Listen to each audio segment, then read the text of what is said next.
Dans la vie, beaucoup cherchent le bonheur, mais peu comprennent vraiment ce qui les rend malheureux. J'ai cherché, étudié, prié, je suis allé à la rencontre de mon problème. Et par sa grâce, aujourd'hui, je sais exactement ce qui va pas.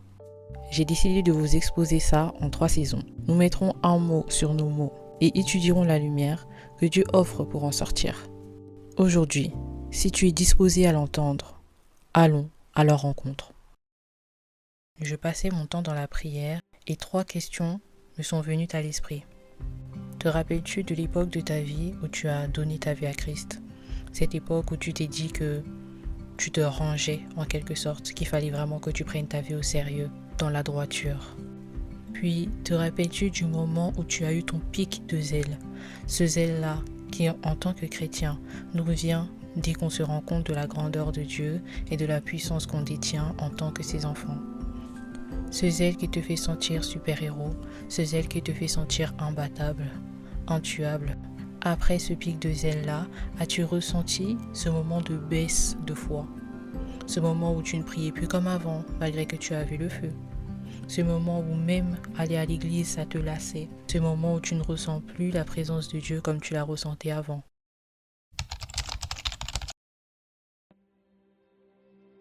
Nous sommes dans une communauté chrétienne et des églises qui prônent le zèle des bébés spirituels. Ce sont les gens qu'on appelle les nouveaux convertis. Le zèle qu'ils ont, la soif qu'ils ont de Dieu, c'est le niveau que tout le monde veut atteindre. Et là est le problème. Le zèle que tu avais avant, c'est le passé. La raison de notre mal-être principal est la nostalgie. Dieu est un Dieu qui renouvelle sa bonté chaque jour. Dieu est un Dieu qui a déposé son Saint-Esprit sur nous et son Saint-Esprit est mandaté à renouveler notre être intérieur, à renouveler notre intelligence. Par ce Saint-Esprit-là, nous avons le pouvoir de devenir enfants de Dieu. La raison de notre mal-être aujourd'hui, c'est le fait qu'on veut devenir comme avant.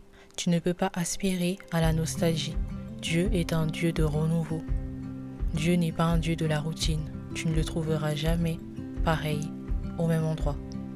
Il te parlera tantôt d'une manière, tantôt d'une autre, pour que tu t'attends à lui en toutes circonstances et en tout temps. Tu dois aspirer alors au zèle d'aujourd'hui. Tu ne peux pas aspirer au zèle passé, au zèle ancien, même s'il était bien. Avant, tu priais d'une certaine manière parce que tu connaissais Dieu d'une certaine façon, parce que tu vivais certaines choses. Peut-être qu'avant tu étais célibataire et aujourd'hui tu es marié. Tu ne prieras pas de la même façon, pas avec le même feu. Et c'est ok. Dieu nous attend devant et pas derrière. Si aujourd'hui tu es là et tu aspires à reculer, tu t'éloignes petit à petit de Dieu. C'est pour ça que tu l'entends moins, que tu le ressens moins.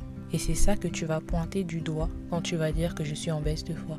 Je suis en baisse de foi parce que j'entends moins Dieu. J'ai l'impression qu'il m'a abandonné. J'ai l'impression qu'il m'écoute moins. Tu es en baisse de foi parce que tu aspires au passé, pas au futur. Tu es peut-être dans le déni. Tu sais que Dieu t'a appelé à certaines choses, certaines hauteurs.